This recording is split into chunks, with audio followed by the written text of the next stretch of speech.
नमस्कार, knocking news में आपका स्वागत है। मैं हूं गिरिजेश वशिष्ठ। लौट आया हूं हैदराबाद से। बहुत कुछ सीख कर, जानकर और ये जानकर भी आप कहें तो संतोष भी हो सकता है, आप कहें तो गुस्सा भी आ सकता है। 100 देशों के प्रतिनिधि वहां आए हुए थे और सबकी शिकायत यही है कि उनके देश में भी इसी तरह से डेमोक्रेसी को कचूमर बनाया जा रहा है। इन प्रतिनिधियों में बहुतों को तो भारत सरकार ने आने की इजाज़त नहीं दी थी और कई लोग जो नेपाल जैसे देशों के हैं वो तो इजाज़त ना मिलने के बावजूद आ गए। बोले कि यार भारत को एक गैर थोड़ी है, बाकी सब जाते हैं वैसे हम भी जा सकते हैं। तो उन जगहों पर फिर बहुत सारे प्रतिनिधियों ने जो आ नहीं सके थे उन्होंने वहाँ से वीडियो पे अपने संदेश दिए थे। बहुत बेहतरीन आयोजन था और सचमुच में लोकतंत्र और आपकी जो जिसको कहते हैं कि प्रगतिशील धारा, गरीबों के बारे में, गुरबों के बारे में, जो शोषण हो रहा है, लैंगिक भेदभाव है, स्त्री पुरुष का भेदभाव है, जो जाति के भेदभाव हैं, धार्मिक कन्फ्लिक्ट है, सांप्रदायिकता है, मानवाधिकारों का उल्लंघन है, जिन शब्दों को लोग यहाँ कहते हैं कि पता नहीं क्या क्या बोलते रहते हो, वो समस्या केवल भारत की नहीं पूरी दुनिया की बनती जा रही है। तो उस बातचीत के बीच में ये भी पता चला कि पूरी दुनिया में जो दक्षिणपंथी लोग हैं वो झूठ के सहारे लड़ाई लड़ रहे हैं। तो भारत में जब ये पुलवामा होता है तो भारत में जब ये पहलगाम होता है तो हम देखते हैं कि उसी तरह की लड़ाई फिर हमारे यहाँ पे लड़ी जा रही है। यानी जिस सांप्रदायिक लड़ाई के परिणाम में पहलगाम में आके आतंकवादी कुछ खेल करते हैं, कुछ डायलॉग बोल जाते हैं। हालांकि आज से एनआईए की जांच शुरू हुई है और अभी तक भाई लोग हमारे सोशल मीडिया वाले और टीवी वाले पता नहीं कितने निष्कर्ष निकाल चुके हैं, जांच खुद ही पूरी करके बोल घोषित कर चुके हैं, फला ये था, ये था, वो था, वो था, वो तमाम सारा। तो आज जो है इस सारे झूठ की भी हम पड़ताल करने वाले हैं। कुछ मेहनत करी है, कुछ सामान निकाला है, आपके सामने लेके आया हूँ। और वो ये है कि किस तरह से सोशल मीडिया ने नहीं, मेन स्ट्रीम मीडिया ने, बड़े चैनलों ने भी झूठ आपको परोसा है। टाइम्स ऑफ इंडिया ने 26 अप्रैल को एक खबर का दावा किया और ये कहा कि आतंकवादियों के घर सेना ने बम से उड़ा दिए। बम से तबाही, रिपब्लिक भारत ने टाइटल दिया। यानी आतंकवादियों के घर बम से उड़ा रही है भारत सरकार। यूएन वालों सुन लो, ये अर्नब गोस्वामी अपने ही देश के बारे में बोल रहा है कि सरकार लोगों के घर बम से उड़ा दे रही है। आतंकवादी जांच किए बगैर ही घोषित कर दे रही है कौन है। और भारत सरकार ये देख ही नहीं रही है, कहीं न्याय ही नहीं हो रहा है, किसी को न्याय के समक्ष लाया ही नहीं जा रहा है, खुद ही तय कर दे रही है। और इस देश का सुप्रीम कोर्ट जो कहता है कि किसी का भी घर आप ऐसे आंख बंद करके नहीं उड़ा सकते, वो पूरा प्रोसीजर बना के देता है, उसके बावजूद बम से उड़ा रही है। क्या कहना चाह रहे हो तुम अपने देश के लिए? क्या तुम भारत की नाक कटवा कर छोड़ोगे जोशीले नौजवान अर्नब गोस्वामी? और तुमने ये दिखा के भारत को पूरी दुनिया में जलील किया कि ये न्यायपूर्ण देश नहीं है और झूठ बोल के जलील किया क्योंकि वो घर बम से उड़ा ही नहीं गए थे। उन घरों को बुलडोजर के जरिए दूसरे तरीकों से तोड़ा गया, वो भी सुप्रीम कोर्ट की गाइडलाइन का उल्लंघन है। और अगर सरकार कुछ गलती कर रही है तो उसको गलती की तरह बोलो भाई, उसको महिमा मंडन की तरह बोल रहे हो। और जो अभी तक इनपुट्स आ रहे हैं वो ये है कि जब आप कुछ कर नहीं पाते हैं तो इस तरह के नैरेटिव्स का सहारा लेते हैं। आतंकवादियों को ढूंढने का काम जो एजेंसियों को करना चाहिए वो कर रही हैं। एनआईए जांच कर रही है कि कहाँ से कोई कैसे घुसा, धर्म के नाम पे इस्तेमाल हुआ कि नहीं हुआ। और वहाँ एंकर जाके पेड़ के नीचे गड्ढा ढूंढ के एक पेड़ के आसपास घूम रही है, इसके अंदर 2 आदमी घुस सकते हैं, खुद बैठ नहीं पा रही है उसके सामने। और देश को ये बताने की कोशिश कर रही है कि किस तरह से मोदी जी, मेरा मोदी सब कुछ बदल देगा, ये कर देगा, वो कर देगा। क्यों भाई, क्या मिल जाएगा इस झूठे नैरेटिव से? एक टाइम्स ऑफ इंडिया की बात नहीं है, बहुत सारी जगहों पे 10,000 बार बम से उड़ाने का दावा रीपोस्ट हुआ है। जब उसका फैक्ट चेक हुआ तो रिपब्लिक टीवी को क्या नैतिक अधिकार है अर्नब गोस्वामी को खास तौर से कि वो पत्रकारिता की मुख्य धारा में रहें, अगर वो इतने बड़े बड़े झूठ दिखाते हैं। और तो और टाइम्स नाउ, नव भारत, ये सब वही प्रोपेगेंडा मशीनरी के लोग हैं और इनका सब का काम करने का तरीका एक जैसा है। 24 अप्रैल 2025 को कहता है कि आतंकवादी ठिकानों पर भारत ने हमला शुरू कर दिया है। जी न्यूज़ ने भी हेडलाइन लगाई और ये एक संदेश देने की कोशिश की गई, देखा मोदी जी ने सर्जिकल स्ट्राइक फिर से कर दिया और बम स्ट्राइक कर दिया और ये कर दिया, ड्रोन से हमला कर दिया। कहीं पर भी कोई भी सर्जिकल स्ट्राइक की पुष्टि नहीं हुई, हमले की पुष्टि नहीं हुई। लेकिन 24 तारीख को आपने एक भयंकर लीपापोती शुरू की ताकि कोई ये ना कह सके कि सुरक्षा में नाकाम हो गई थी सरकार, वहाँ पे पुलिस वाले क्यों नहीं थे। इस तरह के जो सवाल उठ रहे हैं। और तो और वो गुजरात की एक महिला जिसने वहाँ खड़े होकर बोल दिया था कि ऐसा क्यों वैसा क्यों फलां ढिमका, तो उसके घर पे जाके पता नहीं क्या उसको समझाया, वो दूसरे दिन से पूरे ही उसने बयान उलट दिया। खैर, तो इसमें जो है कोई भी इस तरह का अभी तक तो नहीं हुआ है। सरकार ने ये कहा था कूटनीतिक कदम उठाएंगे। अब भारत सरकार पागल तो नहीं है, मोदी जी स्वयं तो ये बयान दे नहीं रहे हैं, लेकिन ये जो चंगू मंगू अंगू हैं, निश्चित तौर पे लाभ होता होगा, व्यापारी लोग हैं, कहे जा रहे हैं कुछ भी। ये सर्जिकल स्ट्राइक भी करा चुके हैं, हमला भी करा चुके हैं। बूम फैक्ट चेक नामक एक संस्था है, उसने खारिज किया जिसमें ये पाकिस्तान पर गोलीबारी जैसी बातें दिखाई गई थी और 2023 का एक पुराना वीडियो निकाल के चिपका के मोदी जी की बहादुरी के झूठे किस्से गढ़े जा रहे थे और आपको बेचे जा रहे थे। एक से एक 15 मुस्लिमों की मौत। अब आप सोचिए कि वो जो मामला हुआ है उसमें 15 मुसलमान मारे गए, जो 26 लोग मरे थे उसमें से 15। भाई 2-3 की खबर तो आ रही थी, उसमें लोग बता रहे थे कि भाई धर्म पूछ के मारा है, लेकिन ये 15 की मौत कैसे हुई, ये एक बड़ा सवाल है। और इस सवाल को आगे आपके भेजकर ये बताया जा रहा है कि देखो, और इससे क्या हो रहा है कि दो समुदायों के बीच में अविश्वास पैदा हो रहा है।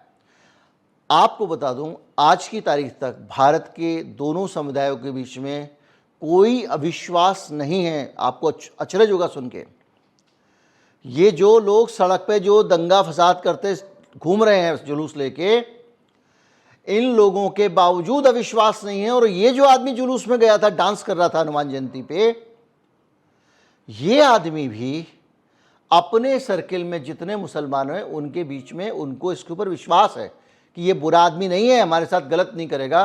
पॉलिटिकल नैरेटिव में झगड़ा हो रहा है, व्यक्तिगत संबंधों में कोई अविश्वास नहीं है। ये देश जुड़ा हुआ है और वही जो आपस में जुड़ा हुआ देश है वो यहाँ से लेके अमेरिका तक सबकी आंखों में अखरता है। मैंने वीडियो बना के आपको बताया था कि कैसे अमेरिका चाहता है कि भारत में कुछ आतंकवादी पैदा हों, कुछ लोग भारत में ऐसे पैदा हों जो इस देश में आतंकवाद फैलाएं और उसके नाम पर कुछ लड़के बहक जाएं, इतना दबाव कि इनके अंदर से निकलें, तो फिर हम दोबारा से जो इस्लामोफोबिया है उसके नाम पर पॉलिटिक्स कर सकें। और अमेरिका की ये चाहत है, क्योंकि अफ़गानिस्तान में अब वो उसको बेच नहीं सकता, उसका मिशन ख़त्म हो गया। जो पुराना 9/11 वाला मामला भी ख़त्म हो चुका है। सारी जगहों से उसकी ये वाली दुकानदारी उठ गई है और यही वजह है कि जो ISI थी पाकिस्तान की, उसको जो पैसे मिलने बंद हुए, क्योंकि अफ़गानिस्तान के ऑपरेशन पे मिलते थे तो पाकिस्तान की भूखों भरने की नौबत है, वहाँ की अर्थव्यवस्था चलती थी।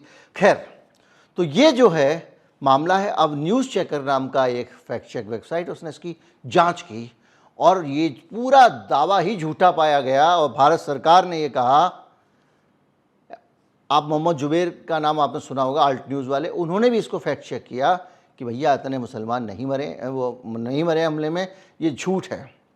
और ये जो है, ये चीज़ें कहाँ से आ रही हैं? ये चीज़ें सिर्फ इसलिए आ रही हैं कि लोगों को ये लगे, जो गुस्सा है, क्योंकि आपने पहले से लोगों के अंदर सांप्रदायिकता भरी हुई है। सोशल मीडिया पे वो सांप्रदायिक हैं, व्यक्तिगत जीवन में भी सामाजिक तौर पे सांप्रदायिक हैं। हमको हिंदू मेड चाहिए, लेकिन घर में जो अगर चाहिए एक ग्रुप में तो लिख रहे हैं, लेकिन मुस्लिम आती है तो उससे उतना ही प्यार से काम कराते हैं। ये सच है।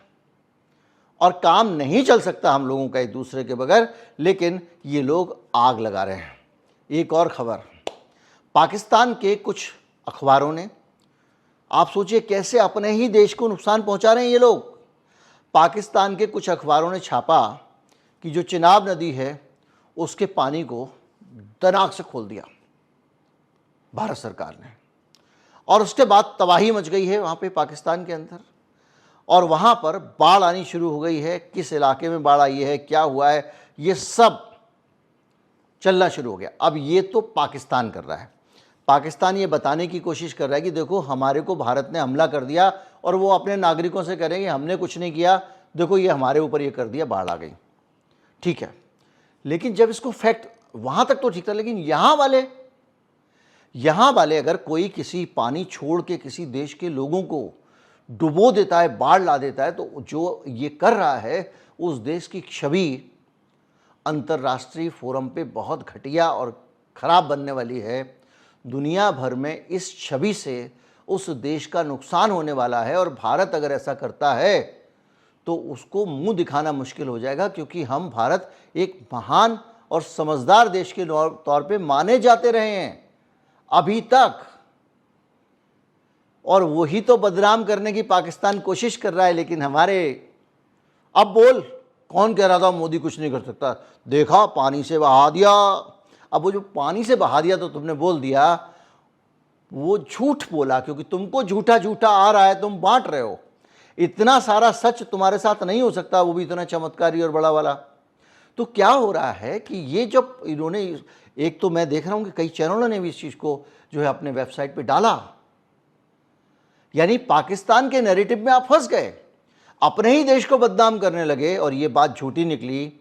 जिनको गद्दार कहते हैं, द हिंदू अखबार, न्यूज़ चेकर, उन्होंने ये सच निकाला। 15 मुसलमान मारे जाने वाली बात झूठी है, ये बात ऑल्ट न्यूज़ निकाल रहा है। जो पत्रकार है वो अपने काम में लग रहा है, तुम उसको किसी भी तरफ का बोलो। अब इन दोनों ने बाकायदा ये कहा कि ये गलत है, पाकिस्तान को सबक सिखाने के लिए ये करने की खबर गलत है। इससे पाकिस्तान में तो तनाव बढ़ गया, समा टीवी ये वो सारे के सारे लग गए, भारत की साजिश। और अल जजीरा ने भी फैक्ट चेक करके बताया कि ये झूठ है और ये दावा गलत है। अब इससे सोचिए कितना बड़ा क्षेत्रीय शांति के लिए ये नुकसान दे सकता है। लेकिन हमारे यहाँ के जो लोग अपने आप को देशभक्त कहते हैं, मोदी भक्त कहते हैं, वो पाकिस्तान के इस प्रोपेगेंडा मैसेज को गर्व के साथ सर्कुलेट कर रहे थे, गर्व के साथ। बलूचिस्तान में ड्रोन से हमला करेगा, और बाकायदा ये खबर एक्स पे इंडिया स्ट्राइक बैक हैशटैग के साथ वायरल की गई, और ये इंडिया टीवी ने खबर को दिखाया है, और ये कहा गया कि खबर सूत्रों पर आधारित है और इसकी पुष्टि कहीं से नहीं हुई है। मकसद था पाकिस्तान के खिलाफ सरकार को ये बताना कि भाई साहब ये है पावरफुल सरकार, देखा बलूचिस्तान में हमला कर दिया। बूम नाम की एक फैक्ट चेक एजेंसी है, उसने बताया कि कोई आधिकारिक बयान आया ही नहीं है, भारत सरकार कुछ कह नहीं रही है। लेकिन सोचिए कि इन सब चीज़ों से क्षेत्रीय स्थिरता पे कैसा असर पड़ता है। पाकिस्तान के नेता तो इसको अपने लोगों में बेच रहे हैं, अगर आप मजा लेते हो तो वो भी ले रहे हैं। इधर के नेता और उधर के नेता मिलके अभी युद्ध कर रहे हैं। अभी युद्ध हो जाएगा तो क्या होगा, देखिए युद्ध होता है तो सिर्फ हथियार बेचने वालों का फ़ायदा होता है, हथियारों का कमीशन खाने वाले नेताओं की मौज होती है। सरकार में बैठे हुए जो व्यक्ति है, प्रधानमंत्री या कोई भी, उसकी कुर्सी पक्की होती है, क्योंकि जब युद्ध का उन्माद होता है, बाहरी संकट होता है, तो पूरा देश मिलके लड़ता है। एक भी बयान राहुल गांधी का आपने गैर जिम्मेदार नहीं देखा होगा जब से ये मामला हुआ है, जिसमें सरकार के खिलाफ या सरकार की किसी नीति को, झूठ को भी एक्सपोज नहीं किया कि मिलके रहेंगे। मोदी जी के अजीबोगरीब हरकतें, वहाँ से आ गए आप सऊदी अरब से आ गए, भैया अच्छी बात है। घायलों को देखने गए, नहीं गए, आपका काम था, राहुल गांधी देख के आ रहा है। तब भी उसने नहीं कहा कि प्रधानमंत्री क्यों नहीं आए, चुपचाप देख के चला गया। आप वहाँ से आने के बाद आपने कोई बैठक की? नहीं की। सर्वदलीय बैठक हो रही है, सभी पार्टियों के नेता हैं और देश की एक नीति पर चर्चा कर रहे हैं। देश का प्रधानमंत्री वहाँ पे नहीं है। यानी आए क्यों थे भैया सऊदी अरब से? सऊदी अरब से आए थे तो आप सिर्फ इसलिए आए थे, मैं बिहार में खड़े होकर जो है वो बिहार की धरती से पाकिस्तान को चुनौती देता हूँ। अब बिहार की धरती से क्यों चुनौती देते हैं आप जानते हैं। बहरहाल झूठ था और ये झूठ था, कोई ड्रोन से हमला नहीं किया गया पाकिस्तान में, बलूचिस्तान में, और इस खबर को हमारे लोग फैला रहे हैं। और वहाँ पर खबर जब पता चलती है तो व्हाट्सएप पे भी लोग एक दूसरे को सर्कुलेट करते हैं। इनको अपने देश से कोई लेना देना नहीं है, अपने समाज से कोई लेना देना नहीं है। युद्ध होगा तो लोग मरेंगे, इससे कोई लेना देना नहीं है। मैंने बताया युद्ध होगा तो लाभ किसको होता है? हथियारों के व्यापारियों को, सत्ता में बैठे हुए लोगों को, वो सुरक्षित भी रहते हैं। जेलेंस्की नहीं मरा आज तक कुछ नहीं हुआ उसको। कितने लोग मरवा दिए उसने दूसरे देश के कहने पे? तो इसी तरह से हथियारों का, पैसों का पूरा चलता रहता है। और वो लोग कहते हैं भाई तू एक काम कर, लड़, हम हथियार तेरे को दे रहे हैं, तू कर्जे में दबा दे देश को, तू जब तक जिंदा रहेगा मौज के साथ रहेगा, उसके बाद देखेंगे। लेकिन मर कौन रहे हैं? यूक्रेन के लोग। तो युद्ध जब भी होगा भारत का, किसी के साथ भी होगा, तो जिसके साथ होगा उस देश के लोग, और इस देश के लोग मरेंगे।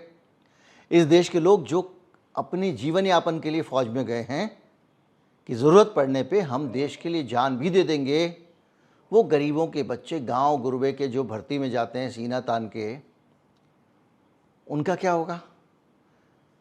वो लड़ने के लिए हैं, लड़ेंगे, जीतेंगे, इसमें कोई शक नहीं है। लेकिन युद्ध होना ज़रूरी नहीं है ना। युद्ध अंत तक टालना चाहिए। देश 40-40, 50-50 साल पीछे चले जाते युद्ध के कारण। खैर, अब ये चीज़ साबित हुई और एक और AI जनरेटेड वीडियो आया कि एक औरत जो है वो शोक मनाने के बजाय डांस कर रही है। इसको 1 लाख से अधिक बार एक्स पे देखा गया है। ऑल्ट न्यूज़ ने बताया कि भैया ये तो AI निर्मित है और इससे लोगों की भावनाओं को भड़काया जा रहा है और लोगों को ये बताने की कोशिश की जा रही है कि भैया देखो कुछ लोग इस हमले से खुश हैं। factcheck.org ने भी इसको एक्सपोज किया। लेकिन वो जो 1 लाख लोगों तक ये गया है, ने वीडियो देखा है सिर्फ एक्स पे। इस वीडियो को अलग अलग तरह से व्हाट्सएप में आपके किसी परिचित ने भी भेजा होगा, मुझको भी भेजा होगा। अब बोल बेटा देख, अब इसका जवाब तो दे। मेरे स्कूल के दोस्त भाई साहब, अच्छा जवाब दे, अब बता तू ये कैसे बोल दिया। ये सारी चीज़ें हम और आप क्या कर रहे हैं अपने देश के साथ बॉस? तुम कैसे देशभक्त हो? तुम देश को ही बदनाम कर रहे हो, देश के बारे में आग लगा रहे हो। इस तरह की चीज़ें लगातार भारत की नाक कटवा रही हैं, दुनिया भर के बारे में नाक कटा रही हैं। मैं आपको कुछ जल्दी में बताता हूँ। इसके अलावा बहुत सारी चीज़ें हैं। चुनाव में बाढ़ और ड्रोन जैसी खबरें झूठी निकली। तो ये जितने मैंने उदाहरण बताए हैं, ये सिर्फ कुछ छोटी मिसालें हैं और ये वो मिसालें हैं जिनमें हमारे हिंदुस्तान के बड़े बड़े मीडिया के नाम शामिल हैं। आज तक का इंडिया टुडे भी, नवभारत टाइम्स भी कई झूठी खबरें, झूठे वीडियो दिखा चुके हैं, बाद में उसको विड्रॉ किया है। इसी मामले में अभी तो 15 दिन नहीं हुए हैं कुल, तब भी इस तरह से आग लगाने के कार्यक्रम में इस देश के देश सेवक, इस देश के नेता, वो अलग जहरीले बयान दे रहे हैं। यानी जब भाई दो पार्टियां, कांग्रेस और बीजेपी और दूसरी जो सभी राजनीतिक दलों को भी मिल जाना चाहिए, जो एक दूसरे का विरोध करने के लिए ही पैदा हुए हैं, जब वो लोग देश हित में मिल जाते हैं तो इस देश के नागरिकों को क्यों नहीं मिलना चाहिए? इस देश के नागरिकों को हिंदू मुसलमान में क्यों बांट के रखना चाहिए? अगर नागरिक बटा रहता है तो देश कैसे स्ट्रांग हो सकता है? अगर भारत में नागरिकों के बीच में दरार होगी तो हम पाकिस्तान से मुकाबला मजबूती से कैसे कर सकते हैं? ये एक बेसिक सा सवाल किसी के भी दिमाग में आना चाहिए। दुर्भाग्य से ये सारी चीज़ें नहीं दिखती हैं। तो मेरा मकसद आपको सिर्फ ये बताना था और ये विनती करनी थी, ये रिक्वेस्ट करनी थी, जितना ज़्यादा सेंसेशनल वीडियो, जितना ज़्यादा बड़ी खबर, अच्छा ये हो गया।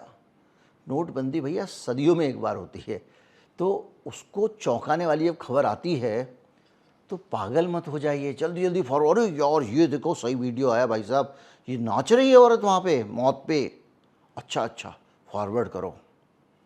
धर्म पूछा जाति नहीं, फॉरवर्ड करो।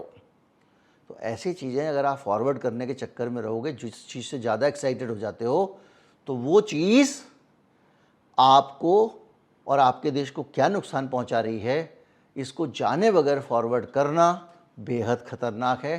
तो भगवान के लिए बख्श दीजिए इस देश को, अपनी नफ़रतों को काबू में रखिए, एक तरफ रख दीजिए, मिलके लड़ने का समय है, हौसले बढ़ाने का समय है, एक दूसरे के घर जाने, उनसे मिलने जुलने और उनका साथ एक दूसरे का देने की ज़रूरत है। हम आपस में लड़ बैठे तो देश को कौन संभालेगा? फिर से कोई बाहर वाला अपने घर से हमें निकालेगा। एक देश प्रेमी फिल्म आई थी इस देश में, उसकी एक गाने की लाइनें मैंने आपको सुनाई हैं। उम्मीद करता हूँ वीडियो आपको अच्छा लगा होगा।